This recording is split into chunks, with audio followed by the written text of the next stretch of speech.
प्रेम आणि जिव्हाळा मिळतो. लोक कनेक्ट करतात. नाशिक ऑफकोर्स 8 महिन्यापूर्वी माझी तिथनं बदली झाली. तिथं मी पोलीस आयुक्त होतो. नाशिक ही पुण्यनगरी आहे आणि देवादिकांच्या पौराणातल्या गोष्टींपासनं ते अलीकडच्या इतिहासापर्यंत त्याची आणि सगळ्यात महत्त्वाचं खूप सुंदर शहर आणि आसपासच्या म्हणजे मुंबईला येणारं पाणीच तिथनं येतं. सगळ्या दऱ्या खोऱ्या माउंटन्स, नेम द माउंटन ज्याच्यावर मी चढलो नाही आहे. मला जी आवडच आहे. पश्चिम महाराष्ट्रात आईजी होतो त्यावेळेला सुद्धा सगळे डोंगर किल्ले गड सगळे मी चढलेलो आहे आणि नाशिकच्या सुद्धा आसपासच्या सगळ्या गडांवरती मी स्वारी केलेली आहे. सो तिथल्या दऱ्याखोऱ्यांच्या माणसांच्या गोदावरीच्या राम मंदिराच्या सगळ्याच्याच प्रेमात माणूस पडतो. तिथले रमजानच्या पिरियडमध्ये मुस्लिम बांधवांनी जे प्रेम दिलं, सगळ्याच गोष्टी इतक्या संस्मरणीय आहेत.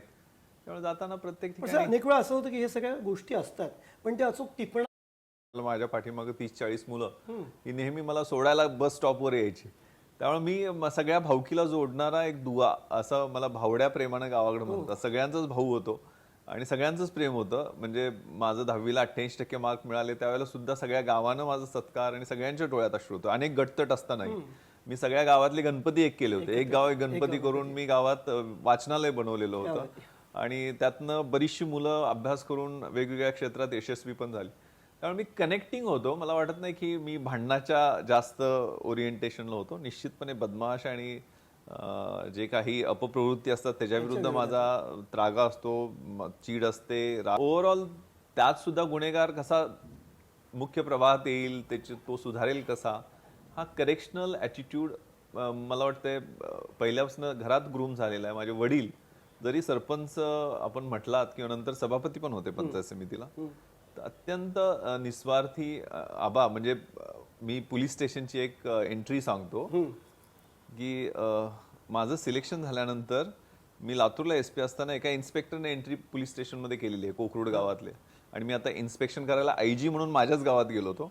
त्यावेळेला त्याच्यात लिहिलेलं आहे की माझ्या वडिलांच्या बद्दल की आबा हे राजकीय आणि सामाजिक क्षेत्रात कार्यरत असले आणि राजकारणात असले तरी कधी पोलीस स्टेशनवर दबाव आणत नाहीत.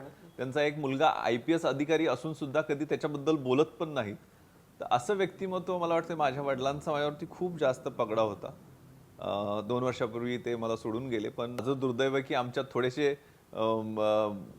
स्वच्छतेवरनं वाद झाले आणि मी मग दुसऱ्या रूममध्ये गेलो. ते माझं दुर्दैव मी मानतो. पण त्याच्या सायकलवरनं मी मेसला जायचो आणि मला सगळं इंग्रजी पहिल्यापासून खूप व्यवस्थितपणे त्यांनी शिकवण्याचा प्रयत्न केला.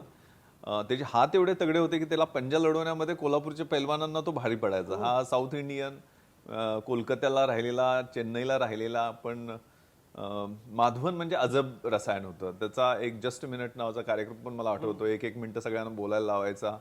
उच्चार इंग्रजीचे खूप चांगल्या पद्धतीने शिकवायचा. कुणी काही आहे माद्या, तुझ्या घरावरनं काही इंग्रजांचं विमान गेलं होतं का, अशी रिमार्क्स जरी आम्ही दिले त्याला तरी तो माद्याच, कोल्हापुरात त्याला माद्या म्हणायचे सगळे. पण अतिशय पॉलिश्ड आणि अतिशय सॉफिस्टिकेटेड असं त्याचं व्यक्तिमत्व. मला वाटतं तो NCCच्या माध्यमातनं युथ एक्सचेंजमधनं जपानला पण त्यावेळेला गेलेला होता. त्यावेळेलाच त्याचे पंख असे उड्डाण घेताना दिसायचे की तो भविष्यकाळात खूप यशस्वी होणार, यात काही शंका नव्हती. ऑफकोर्स माझी आणि त्याची बेस्ट राजरामियन, best student of the year चुरस होती त्याच्यासाठी. यासाठी मी, तो आणि 5 मुली या फायनल कॉम्पिटिशनमध्ये आम्ही होतो. आणि त्यात मला ते बेस्ट राजरामियन माझ्या अकॅडमिक रेकॉर्डमुळं मला ते किताब मिळाला. पण मला 100% वाटतं की त्याच्यापेक्षा माझ्यापेक्षा 10 पटीनं माधवन त्याच्यासाठी योग्य होता. एनी टाइम माधवनचा आमचा फिमेल फॉलोअर होऊ शकत नव्हता, कारण आम्ही गावाकडचे होतो आणि गावाकडची टुकार पोरं आणि सगळी हॉस्टेलमधली मुलं आम्ही सगळे एकत्र असायचो. त्यामुळे आम्हाला आमच्याकडे कुणी बघितलं नाही किंवा आम्ही कुणाकडे बघितलं नाही अशी परिस्थिती कॉलेजच्या दिवसात होती. निश्चितपणे थोडंसं डोक्यात रोमॅन्टिक विचार कधी कधी असायचे. कधी रोज डेच्या दिवशी व्यक्त करण्याचा प्रयत्न पण केला, पण त्याला काय फार रिस्पॉन्स कुठनं मिळाला नाही. त्यामुळे आमचे प्रयत्न नेहमी अयशस्वी झाले त्या क्षेत्रातले. आणि नंतर मग UPSCच्या तयारीच्या वेळेला तर सगळंच सोडून मग त्या एकाच पुस्तकांच्या प्रेमात पडलो. नशीब प्रेमात पडलो पुस्तकांच्या, नाही तर दुसऱ्या कशाच्या प्रेमात पडलो असतो तर आता या ठिकाणी बसलो नसतो. मनातनं तो स्ट्रेस दूर करता. त्यामुळे घरात ऑफिसमधला स्ट्रेस घेऊन यायचं नाही आहे आणि घरात एकदम डिस्कनेक्ट करायचं हे मी धोरण पहिल्यापासूनच स्वीकारलं. त्यामुळं मी आता 48 वर्षाचा आहे, पण तेवढाच ज्यावेळेला 24 वर्षाचा होतो तेवढाच मेंटली आणि फिजिकली आणि स्पिरिच्युअली, कारण माझं वाचन आणि लिखाण हे नेहमी चालू असतं.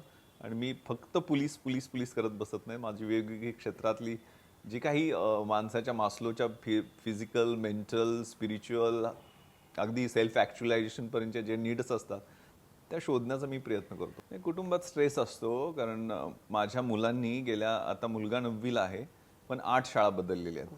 आणि फर्स्ट इयरला मुलगी आहे, तिला तर मी कोल्हापुरात असताना हॉस्टेलला पण ठेवलं होतं. तिच्याही 10 शाळा झालेल्या आहेत, म्हणजे एव्हरी ऑल्टरनेट इयर ती शाळा बदलावी लागते. त्यामुळे मुलांचं निश्चितपणे एक सगळे सवंगडी बदलतात, वातावरण बदलतं, शाळा बदलते, एन्व्हायरमेंट बदलते. मला आठवतं मी लहानपणी जून महिन्यात शाळेत जायचं म्हटलं तरी एकाच शाळेत स्ट्रेस असायचा. तर या मुलांतर नवीन मित्र मैत्रिणी, आणि ते आता टीन एजमध्ये, विशेष करून 9वीत माझा मुलगा आहे, तर त्या टीन एजमध्ये वेगवेगळे ग्रुप झालेले असतात. 5वी पर्यंत ठीक आहे, म्हणजे मुलं लगेच सरमिसळ होऊन जातात. पण या फेजमध्ये विशेष करून टीन एजमध्ये मुलांना ते सायकोलॉजिकल मेंटल प्रेशर सहन करावे लागतात. त्यामुळं म्हणजे मला आठवतंय तो ठाण्यात शाळेत होता, मुंबईच्या शाळेत होता, औरंगाबादच्या शाळेत होता, कोल्हापूरच्या शाळेत होता, नगरच्या शाळेत होता. सगळ्या शाळा झालेल्या आहेत. आणि 2-2 शाळा मुंबईतल्या तिसरी शाळा आहे, कारण प्रत्येक वेळेला तुम्हाला ऍडमिशन त्याच शाळेत मिळेल ह्याची गॅरंटी नाही. आणि घरात स्वाभाविकपणे मुलांच्यावर प्रेशर असल्यानंतर घरात फॅमिलीवरती प्रेशर असतं. पण I have very good equation with my children, म्हणजे खूप चांगला माझा त्यांच्याशी संवाद आहे. आणि I make it a point की त्यांच्याशी मी बोलेल. काही वेळेला मी आमच्या, म्हणजे मला ते बऱ्याचदा भिडे गुरुजी म्हणतात, कारण मी बऱ्याचदा आमच्या वेळेला असं होतं, आमच्या वेळेला तसं होतं. मग आमच्याकडे गावाकडे जायला छत्री पण नसायची, ते पोतं घेऊन आम्ही जायचो, पायात गमबूट सुद्धा नसायचे, खडावा असायच्या. असं लहानपणी सांगितलं, डॅडी गप्प बसा, तुमच्या थिअरीज आत्ता लागू होणार नाहीत, मोबाईल, हे सगळं जे कल्चर आहे त्यांना समजावून सांगण्याचा प्रयत्न करतो आणि ते ऐकतात.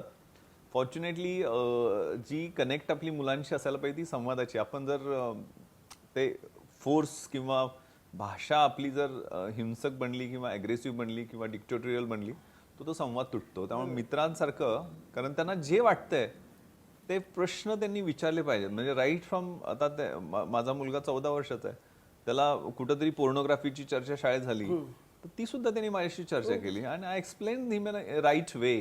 आणि हे आपण बोललंच पाहिजे, कारण पौगंडावस्थेतल्या मुलांच्या समस्या वेगवेगळ्या आहेत, त्यांच्यावरचे असणारे पिअर प्रेशर्स हे वेगळे आहेत. आणि तो संवाद मला वाटतं खूप महत्त्वाचा आहे. आणि तो कुटुंबातला संवाद बदलत्या परिस्थितीप्रमाणे, की 50 वर्षापूर्वीची परिस्थिती वेगळी होती ना आजची परिस्थिती वेगळी आहे. अजून 10 वर्षांनी येणारी परिस्थिती वेगळी राहणार आहे. आपल्यावर जो इन्फ्लुएन्स आहे तो सोशल मीडियाचा, आता पूर्ण जग एक ग्लोबल विलेज झालेला आहे. त्यामुळे जगाच्या कुठल्याही कोपऱ्यात काही झालं तर त्याचे परिणाम आपल्याला इथं दिसत असतात.